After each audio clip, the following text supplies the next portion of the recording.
بسم اللہ الرحمن الرحیم۔ حضرت ابوبکر صدیق رضی اللہ عنہ کا مکتوب۔ خط کا مضمون یہ ہے: بسم اللہ الرحمن الرحیم از طرف عبداللہ عتیق بن ابی قحافہ بجانب تمام مسلمانان۔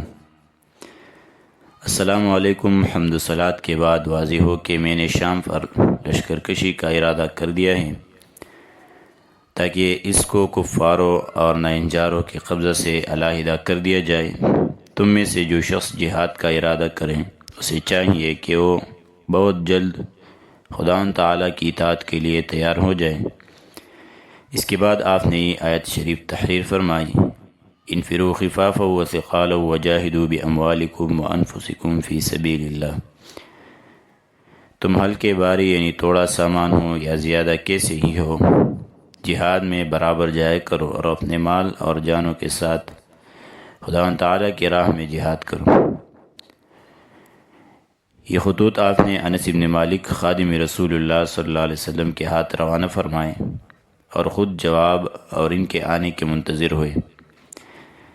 جابر بن عبداللہ کہتے ہیں کہ ابھی تھوڑے ہی دن گزرے ہو کہ انس بن مالک نے آ کر اہل یمن کے آنے کی خوشخبری سنائی اور حضرت ابوبکر صدیق رضی اللہ عنہ کے سامنے بیان کیا کہ میں نے جس شخص کو آپ کا حکم سنایا اس نے فوراً خدا کی اطاعت اور آپ کے فرمان کو منظور کر لیا۔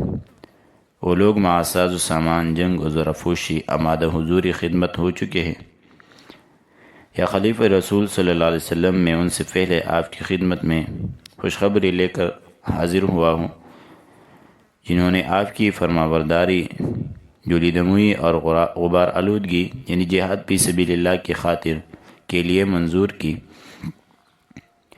وہ لوگ نہایت دلیر اور اچھے شاہ سوار اور بڑے بہادر اور رؤسائی یمن ہیں،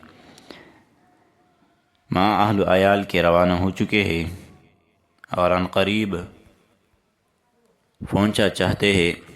آپ ان کی ملاقات کے لیے تیار رہیں۔ آپ کو یہ سن کر بہت خوشی ہوئی۔ یہ دن تو اسی طرح گزر گیا۔ دوسرے روز صبح ہی مجاہدین کی آمد کے آثار شروع ہو گئے۔ اہل مدینہ یہ دیکھ کر کہ حضرت ابوبکر صدیق رضی اللہ عنہ کی خدمت میں حاضر ہوئے اور آپ کو اطلاع دی، آپ نے لوگوں کو سوار ہونے کا حکم دیا اور خود ان کے ہمراہ مجاہدین کے استقبال کے واسطے باہر نکلے۔ تھوڑی دیر کے بعد لشکر فر لشکر اور گروہ در گروہ مجاہدین آنے شروع ہوئے۔ ہر ایک قوم اور قبیلہ علم بلند کیے اور جھنڈا ہاتھ میں لیے ایک دوسرے کے آگے اور پیچھے خوش خوش چلا آ رہا تھا۔ جس وقت لشکر قریب ہوا تو قبائل یمن کے قبیلوں میں سے سب سے آگے بہترین زر پہنے اور قیمتی تلوار حمائل کے یا خود پہنے ہوئے عربی کمانے لٹکائے ہوئے تھا، وہ قبیلہ حمیر تھا۔ اس قبیلہ کا سردار ذوالکلائل الحمیری تھا جو ایک امامہ باندھے ہوئے تھے۔ جس وقت وہ حضرت صدیق رضی اللہ عنہ کے قریب پہنچا تو آپ کو سلام کر کے اپنی سکونت اور قومیت کا تعارف کرایا اور حسب ذیل اشعار پڑھے۔ ترجمے اشعاری ہیں: میں قوم حمیر سے ہوں اور جن لوگوں کو آپ میرے ساتھ دیکھتے ہیں وہ جنگ میں سبقت کرنے والے اور حسب نسب کے اعتبار سے اعلیٰ ہے، شجاعت کے پیشہ کے شیر اور دلیروں کے سردار ہیں، بڑے بڑے مسلح بہادروں کو لڑائی کے وقت تلوار کے گاٹ اتار دیتے ہیں۔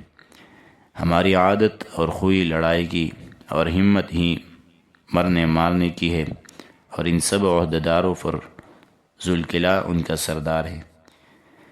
ہمارا لشکر آ چکا اور ملک روم ہمارا جواری نگاہ اور شام ہمارا مسکن صلحیت کی خواہش کے خلاف ہوگا۔ دمشق ہمارا ہے اور وہاں کے رہنے والوں کو ہم ہلاکت کے گڑھے میں پھینک دیں گے۔ حضرت صدیق رضی اللہ عنہ یہ سن کر تبسم فرمایا اور حضرت علی سے کہا: اے ابو الحسن، کیا تم نے رسول اللہ صلی اللہ علیہ وسلم سے یہ نہیں سنا تھا کہ اذا اقبلت حمیر ومعها نسائها تحمل اولادها فابشروا بنصر اللہ المسلمین علی اہل الشرک اجمعین؟ یعنی جس وقت قبیلہ حمیر میں آپ نے اہل عیال کے آوے تو مسلمانوں کو ان کی فتح کی خوشخبری سنا دینا کہ مسلمان تمام مشرکین پر فتح پائے گی۔ حضرت علی رضی اللہ عنہ نے کہا کہ آپ نے سچ فرمایا، میں نے بھی رسول اللہ صلی اللہ علیہ وسلم سے اس طرح سنا تھا۔ حضرت انس رضی اللہ عنہ کہتے ہیں کہ جب قبیلہ ہمیر مع اہل و عیال اور ساز و سامان گزر گیا تو ان کے پیچھے قبیلہ مزج جو نہایت عمدہ قیمتی گھوڑوں پر سوار باریک نیزہ ہاتھ میں لیے سرکردگی قیس بن حبیرہ المرادی پہنچا۔ یہ سردار بھی جس وقت حضرت ابوبکر صدیق رضی اللہ عنہ کے قریب آیا تو آپ کو سلام کر کے اپنا اور اپنے قبیلے کا تعارف کرایا اور یہ شعر پڑھے، ترجمہ یہ: ہمارا لشکر آپ کی خدمت میں بہت جلد حاضر ہو گیا، ہم قلعہ مراد کے تاج کے مالک ہیں، ہم آپ کے پاس حاضر ہو گئے ہیں، ہمیں حکم دیجیے تاکہ رومیوں کو اس تلوار سے جو ہم حمائل کیے ہوئے ہیں قتل کر ڈالے۔ حضرت صدیق رضی اللہ عنہ نے ان کو دعائے خیر دی۔ یہ آگے بڑھے، ان کے پیچھے قبیلہ طرا کی فوج تھی جس کے سردار حابس بن سعید الطائی تھے۔ جس وقت حابس خلیفہ اول رضی اللہ عنہ کے قریب آئے تو اظہار تعظیم آپ گھوڑے سے اتر کر پیادہ پا چلنے کا ارادہ کرنے لگا،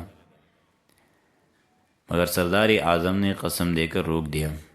جب حابس قریب آئے تو سلام کے بعد مصافحہ کر کے حضرت ابوبکر صدیق رضی اللہ عنہ نے ان کا اور ان کی قوم کا شکریہ ادا کیا۔ اس کے بعد قوم ازد ایک جمعیت کثیر کے ساتھ تھی۔ اس کے سپہ سالار جندب بن عمرو الدوسی تھے۔ اس جمعیت اور قوم کے ساتھ حضرت ابو ہریرہ رضی اللہ عنہ بھی کمان لٹکائے اور ترکش لیے ہوئے موجود تھے۔ انہیں اس حالت میں دیکھ کر حضرت ابوبکر صدیق رضی اللہ عنہ ہنس سے فرمایا، تم کیوں چلے؟ تم لڑائی کے فن سے کم واقف ہو۔ حضرت ابو ہریرہ رضی اللہ عنہ نے کہا، صدیق، حال تو اس لیے کہ جہاد کے ثواب میں شامل ہو جاؤ، دوسرے شام کے معجزات انشاءاللہ العزیز کانے میں آئے گے۔ آپ یہ سن کر بہت ہنسے۔ اس کے بعد میسرہ بن مسروق العبسی کے زیر کمان بنو عبس اور اس کے پیچھے قبیلہ کنانہ جس کے سردار بسم بن اشیم الکنانی تھے آئے، تمام قبائل یمن کے ساتھ جو یہاں آئے تھے۔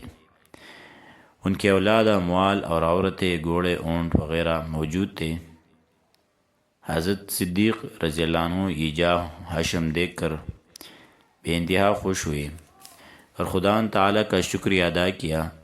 مدینہ طیبہ کے ارد گرد ہر ایک قبیلہ نے علیحدہ پڑاؤ کیا۔ چونکہ ایک جمع غفیر اور فوج کثیر جمع ہو گئی تھی، اس لیے کھانے پینے میں کفایت اور جگہ کی قلت ہوئی، سامانی رسد میں کمی آئی، گھوڑوں کے دانے اور چارے میں تکلیف اٹھانی پڑی۔ یہ دیکھ کر سرداران قبائل نے مجتمع ہو کر آپس میں مشورہ کیا کہ حضرت ابوبکر صدیق رضی اللہ عنہ کی خدمت میں حاضر ہو کر عرض و معروض کی جائے کہ چونکہ یہاں کثرت ازدحام کی باعث تکلیف ہو رہی ہے، اس لیے آپ ہمیں شام کی طرف روانہ کر دیجیے۔ اس صلاح مشورہ کے بعد یہ حضرات حضرت ابوبکر صدیق رضی اللہ عنہ کے پاس حاضر ہوئے اور سلام کر کے آپ کے سامنے بیٹھ گئے۔ ایک نے دوسرے کی طرف دیکھنا شروع کیا کہ سلسلہ کلام کون شروع کر دے۔ آخر سب سے اول قیس بن حبیرہ المرادی نے عرض کیا کہ یا خلیفہ رسول صلی اللہ علیہ وسلم، آپ نے ہمیں جس کام کے لیے حکم فرمایا، ہم نے اس کو خداوند تعالیٰ اور اس کے رسول کی اطاعت اور جہاد کی شوق میں فوراً قبول کر لیا۔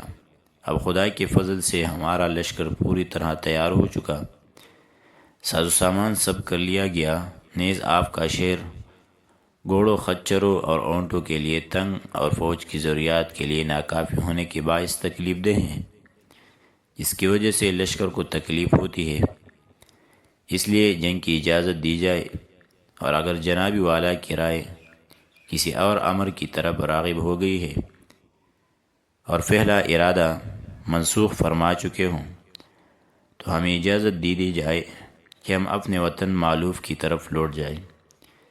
اسی طرح باری باری ہر ایک سردار قبیلہ نے عرض کیا۔ جس وقت آپ سب کی گفتگو سن چکے تو آپ نے فرمایا، کہ اے ساکنین مکہ معظمہ وغیرہ، واللہ میں تمہیں تکلیف دینا نہیں چاہتا، بلکہ میرا منشا محض تمہاری تکمیل کرنا تھا تاکہ تمہاری جمعیت پوری ہو جائے۔ عرض کیا گیا حضور کوئی قبیلہ آنے سے باقی نہیں رہا، سب آ چکے، آپ خداوند تعالی پر بھروسہ اور امید کر کے ہمیں روانہ کیجیے۔ لشکر اسلام کی روانگی انشاءاللہ آگے درس میں ذکر کریں گے۔